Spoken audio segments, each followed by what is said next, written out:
Hi again then guys, and welcome to a actual episode of Beards and Cars with a beard in the video for a change. Now, I do occasionally do these videos on cam instead of, from the computer, and as you can see, this is why the sound is a bit different. It's not exactly ideal for holding, but due to the placement of the desk and everything, it's probably better if I hold the mic. If it's over here, you can't really hear it that well. Now, this particular episode, as you saw from the title and saw from the thumbnail, is a bit different, and it actually ties into an episode of Beards and Cars that I did quite a while ago now, probably at least 20 episodes back or so, where I talked about the fact that I'd written a book. And I actually self-published that book through my Patreon, where it's still available. But this is the next step, because not only have I actually officially published my first book, Buddy, but I've actually published a second one as well. And that is what I wanted to talk about in this particular video. For those of you who don't know, I do love to write as well. And the two books in particular are Buddy, as I said, and also my second new book, Spore. Now, I wanted to use this video to give you a quick rundown for those who weren't aware of my writing. Basically what they're about, if it sounds like it's something that you would be into, and also if you are interested in it, how you can get them. Because you don't just have to buy a book, for instance. There are alternative ways of reading it, of hearing it, of downloading it, etc. So first of all, to talk about Buddy. Buddy is the first book, a novelette, technically based on its length, which I actually finished. Because I've been writing stories all my life. I've always loved to, but I always had issues with finishing them. I never actually finished the stories because I would have a flow going and then it just, I don't know, it would just peter out. And I figured out the reason why. It was because I'm a short story writer. And the ideas that I like to write about don't need to be like 300, 400, 500 pages. You can get the idea across much more quickly than that. And that was what happened with Buddy. Now, Buddy, as far as the story goes, and you can actually hear me reading some of it in that other episode where I first published this, digital copy only. I'll put a link to that actually in the description if you want to hear the excerpt from it. But the idea behind this story is it revolves around a young boy named Lucas, who's about 10 years old or so, who's bullied every day at school. And one day on the way home from school, he meets a stranger. And this stranger offers to help Lucas deal with his bullies in some pretty extreme ways. And the book and the story deals with the ramifications for Lucas in particular of what that would do. And that's the basic idea behind it. I would categorize it as a coming-of-age horror with some psychological elements. So that was my first story. This one, I would say, is more of a thoughtful piece where I wanted it to be something where I would strongly recommend reading it twice because you get a lot more out of it the second time. Trust me on that. And of course, I can't explain why because that would spoil stuff that's in there. But if you read it, and those who have read it already, such as my Patreon sponsors, you know what I mean by that. Now, the second book, which I wrote much more recently, is Spore. And this one I've kept much more quiet here on the channel because some of you have probably seen that I posted Buddy in the community post section, etc. But this one is much more recent because I finally received this paperback proof. Now, Spore is a totally different story to Buddy. Spore is a shorter story. Buddy is about 50 pages. This is about 30 pages. So it's still like a borderline novelette. Some would call it a short story. Technically, it's more of a novelette. And it's my love letter to some of my favorite movies, including John Carpenter's The Thing, Splinter, The Blob, Harbinger Down, various other ones like that. There are some super obscure ones which aren't quite as good, but you get the idea. It's a monster story, a straight-up creature feature, and it revolves around a young girl who is attending a illegal rave in the countryside, who ends up waking up in the back of a police car. And then she starts being hunted by something from the woods and has to survive. And if that sounds familiar, then that's why. It's designed, as I said, to pay homage to those kind of The Thing and Splinter, in particular, those two kind of stories. But I loved writing this one. I wrote this in 4 nights, and I loved every second of it. It's fast-paced. It's not anything like Buddy. Completely different characters, completely different story, completely different style even. This one's just straight up creature feature horror. And if you're a fan of those kind of movies, then I guarantee you'll like this. It's got a pretty original creature, I would say, based on other things that I've read and watched. And I've watched a lot of those kind of movies. And the pacing, as I said, is much quicker than Buddy. Buddy is more thoughtful. It deals with feelings and emotions more. Whereas this one, you don't have the chance to deal with emotions that much, because Buddy, for instance, takes place over the course of about a week within the story time, whereas Spore takes place over one night. So it's very, very fast paced. Now, as far as writing more, for instance, like a third one, I have been asked by a couple of people, will I write a third one to like make an unofficial but official trilogy, if you will, because these two stories aren't connected. Yes, I would definitely be open to writing a third one. But as with these two, I want the right inspiration to be there, because with these two, the flow was just perfect. Buddy, I wrote in 7 nights, or 6 nights actually. As I said, I wrote Spore in 4 nights. And when I get an idea that is fully fleshed out and I know exactly what I want it to be, it never takes me very long to do it. It's always the ideas that I don't fully flesh out that don't tend to get finished. So that's what I want to do. I want to keep the streak alive. If I do have a third idea that I really love, to keep it in this same kind of vein. And I think that the advantage of having genre styles which are similar but so different at the same time, with the only commonalities being elements of horror, it appeals to a wider audience as well, while simultaneously having my style of writing. Now, speaking of my style of writing, I also wanted to use part of this episode to talk to those of you who are also interested in writing yourself, because some of the things that I found beneficial for me when writing were realizing what kind of writer I was. I already mentioned the fact, for instance, that I'm not a regular novel writer. I'm a short story and a novelette writer in particular, because my ideas just don't need, as I mentioned, huge books to get across. They can be told more quickly than that. It's just in and out, get the job done, you know what you're dealing with, etc. Now, as far as actually visualizing the story, getting it done, I know a lot of you guys have the same issues as I do with actually finishing something once you start writing it. And that was something which I had for many years. The main piece of advice that I would give you about that is to do 2 things. One of them is very personal to me, so it might not work for you. And the other one is much more general. Now, the more general one is, what is it? The more general one is to have your idea fully fleshed out, to know what the beginning and the end, at least, are going to be, and then don't try to overstretch the middle, because that's where the problems will often arise, trying to have too much filler that just isn't necessary. The second thing, which, as I said, is very personal to me and I found very beneficial, is to actually do the exact opposite of what you would usually see from a story. Usually you'll see a book adapted into a film or into a TV series or into a web series, whatever. I actually do things the opposite way.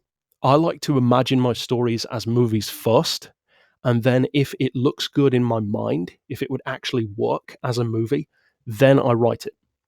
Which sounds kind of like a back to front way of doing things, but I actually find that it really works well for me. So you could always try that out for yourself and see if it works for you. I mean, it's worth a shot if you are a fan of writing, and I find that visualizing something, how it would look on screen, actually helps me to write about it better. And I'm not sure if that's a method that others use. Doubtless some people do, but it's not something that I hear talked about that much. Now, as far as how you can get these, if you are interested, both of these are published through Amazon, both on the Amazon regular store and the Kindle store, because you can get them both as ebooks. Now, I've put all the links in the description for either of them. The paperback of Buddy is £4.99, and the paperback of Spore is £3.99. The Kindle versions of both are $1.99 each, but if you buy the paperback, you get the Kindle for free. So obviously the better value one, and the one that I would actually recommend, is the paperback, because I actually, funnily enough, don't get as much royalty if you buy the paperback. So it's not like I'm saying that because I want more money. I would actually recommend this because I think it's just cooler to have the physical book. I think it's just that much more tangible. I put a lot of effort into the artwork of the books, so I don't know. Maybe it's just me as the creator, but I like having a physical copy. So, like I said, it's not about the money. That's not why I'm recommending the paperback, because although they cost more, I actually get less royalties from the paperback than I do from the Kindle. And because you get the Kindle for free, because I opted for that for you guys, it's worse for me. But I'd still recommend it because the book is the way that I'm more proud of. And I don't know, it's more old-fashioned, but in a good way, kind of like a comic book. You don't want to digitally read a comic. You want the physical thing. It's just better with some things, and this, I would say, is one of them. Now, as I said, I've put all the links down below, but the other ways that you can actually access these books, there are a couple of exclusives. Now, the main exclusive way that you can access Buddy at the moment, and I'm going to follow up with Spore as well, is I've actually read aloud the complete audiobook for Buddy, which is 55 minutes long, read, of course, by myself, and it's here on YouTube. But you can only access it if you are a channel sponsor. Now, you can check out the channel sponsor. It's literally right below this video. It says join down here. And if you click that, it shows you the perks you get. And the perks are very similar to my Patreon. They're not exactly the same because the price point isn't the same. But for instance, on Patreon, I have 4 different tiers. There's $1, $5, $10, and $20.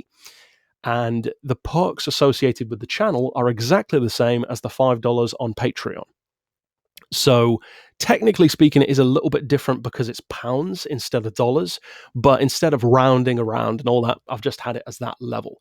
So technically speaking, I think if you choose to support the channel on Patreon, it works out a little bit cheaper than if you support the channel here on YouTube. Of course, either way works for me. I don't really mind, and you get the same perks either way. And basically what that means is, I'm trying to recall what the perks are, but for joining the channel or for the $5 tier on Patreon, whichever one you choose, because they're the same, as I said, you get lifetime access to the audiobook of, it's going to be both of them, but I just haven't recorded Spore yet. So lifetime access to my audiobooks here on YouTube for you to listen to. It's also written on the screen so you can follow along if you want to. You also get your name in the credits of every video that I produce. Again, if you click on the description of this video and scroll to the bottom, you can see a load of names there of people who support the channel. And even if you support the channel and then stop, your name is still there. There are guys and girls down there who have supported the channel who are not around anymore, but their names are still there because if you've ever supported the channel, you will always be in the description. That's the way I do things. So that is one perk. You get your name as a producer. You also get access to these, as I said.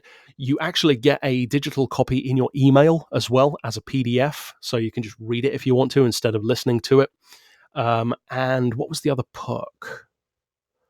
Oh yes, you get access to the exclusive sponsors lounge on the Discord server as well. So anyone can join the Discord. Again, the link is down below. But to get into the sub forum on there, if you will, of the sponsors only, that's how you do that. And that's pretty much it as far as the sponsorship incentives go. Now, of course, there are higher tiers on Patreon which don't have anything to do with the books. For instance, the $10 tier, you can actually work with me every month to create a video. And we haven't done that in a few months with the guys who are supporting at that level and above, but that was mainly because their schedules are very busy, of course. I'm not the only one who's working, they are as well.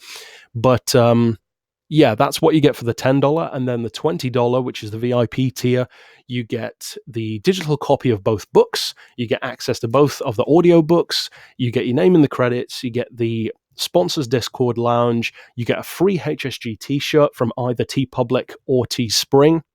And you can see the Teespring clothing down below. And you get, what else? The one-to-one video with me every month as well. And I think there was something else that I can't recall. But again, you can click on the link down below and look at Patreon anyway. You don't have to pay anything and you don't have to sign up to read the stuff. You can read it all either way, just to peruse, if you will. So yeah, that's why I wanted to do this vid, to kind of do a mini advertising campaign in my own kind of way for my books. I'm really proud of these. I love both of the stories. And I want to thank you guys who have already read it, such as my Patreon supporters. I've had great feedback. I know that you loved it. because you said as much. And yeah, here's hoping, personally at least, that I think up an idea for a third one, just to kind of even it out to a trilogy. So yeah, maybe more will come of this in the future, because I originally envisioned these as short films rather than short stories. And as I said, they ended up as books instead. But yeah, we'll see. We'll see how it works out. So overall, that's it for this particular installment of Beards and Cars, with 100% more beard than is usually involved. And of course, if you've already read the book, I hope you enjoyed it. If you are thinking about it or just supporting the channel at all, then of course that's much appreciated, no matter what level you choose.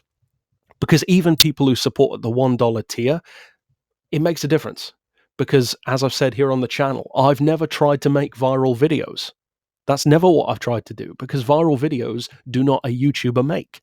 You need to have consistent views. And in a similar way, I'm not looking for everyone to donate $20 or more. That's just unrealistic. Of course not. Which is why the goal on my Patreon page is to have 1,000 people donating $1 a month. Because if even those people did that and there were no people at the other levels, that would mean that I could put so much more into YouTube. Quality of equipment increase, editing software, even producing videos that I simply can't afford to do right now, not because of the editing, but because of just arranging what would be involved in the video is way beyond what I can currently do. So it's not just a case of like paying someone like an income. It really is putting back into the channel, which is why I call my sponsors part of the HSG team. You're not just a sponsor, you are a producer here on the channel. You make the channel what it is. And those people who have already supported the channel have done just that. Stuff like this, tangible things that you've put into the channel, in effect. You are making the channel better all the time. So again, thank you to those who already have supported in the past, maybe don't anymore for various reasons, those who still do, those who join, those who are thinking about it even, those who even do stuff like buying a t-shirt or a hoodie or a book. It all makes a difference and it all supports the channel, because this channel, my second channel, Sledgehammer Movies, it's all part of this same community in one way or another. So ultimately, that's it for this episode. Thank you for your support. And of course, hope you enjoy the books. But for now, as always, thanks for watching.